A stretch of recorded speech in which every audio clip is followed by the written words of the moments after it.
नमस्कार मंडळी, शुभ सकाळ. माझ्या मिनी ब्लॉगमध्ये मी तुमचं स्वागत करत आहे. आज जातो आहे आम्ही दवाखान्यामध्ये. हे बघा, माझे हस्बंड पुसताय इथे मोटरसायकल. रिद्धी-सिद्धीनं म्हटलं चला आपल्याला जायचं दवाखान्यात. तर रिद्धी-सिद्धी बघा कशा पळत पळत गेल्या, कारण त्यांना समोर बसण्याची लई घाई असते. एकीला वाटतं मी बसावं आणि एकीला वाटतं मी बसावं.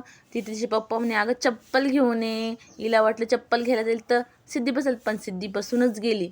मग काय, ती लागली रडायला, मला समोर बसायचं, मला समोर बसायचं. मग काय, मी म्हटलं आहो माऊला नाही का बसून द्या समोर आणि सिद्धीला बसून द्या मागे. मग काय, फायनली माऊ बसली पुढे रडत रडत. मग काय, सिद्धी बसली माझ्याजवळ. सिद्धी तरी समजून घेते, पण माऊ अजिबात समजून घेत नाही. हे बघा, इथे लागला सरोवर, तो बघत गेला. इथे फर्निचर विकणं चालू होतं. हा आला दिल्ली गेट. दिल्ली गेटमधनं मग नंतर पुढे येतं ट्रॅफिकमध्ये आम्ही खूप फसतो, वेळ लागतो. हे बघा, दिल्ली गेट किती छान दिसतोय. मग आलं ट्रॅफिकमध्ये फसलो. मला वाटलं आता वेळ होतो, कारण वेळ झाला तर आपल्याला जास्त वेळ बसावं लागेल तिथे. मग आम्ही केला रोड क्रॉस. मग आलो हॉस्पिटलमध्ये. मग आम्ही हॉस्पिटलमध्ये गेलो, वर पायऱ्याने सेकंड मजल्यावर गेलो.